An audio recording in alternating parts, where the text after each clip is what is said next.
প্রত্যেকটা ক্ষুদ্র জাতিগোষ্ঠী অন্তর্ভুক্ত এবং এই উৎসবটা শুরু হয়েছে গতকাল।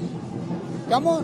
এবং এটা মোটেও নববর্ষ নয়, এটা গতকাল শুরু হয়েছে এবং সেই উৎসবই আমরা কন্টিনিউ করছি এখনই, এবং আমরা সকলে অংশগ্রহণ করছি এটা প্রমাণ করতে যে জুলাই গণঅভ্যুত্থানের পরে যে বাঙালিত্বের নামে, যে তথাকথিত বাঙালি সংস্কৃতির নামে যে ফ্যাসিস্ট শক্তি গড়ে উঠেছিল, তাকে সাংস্কৃতিকভাবে প্রতিরোধ করতে হবে। সে সাংস্কৃতিক প্রতিরোধের একটা নমুনা, একটা নজির আপনারা দেখলেন।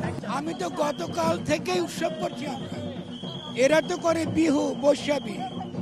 ফলে এই যে এই উৎসবের দ্বারা আমরা বলতে চাইছি যে বাঙালির নামে যে তথাকথিত উৎসব মঙ্গল শোভাযাত্রা করা হয়েছিল, এটা ছিল ফ্যাসিস্টদের বয়ান, সাংস্কৃতিক বয়ান।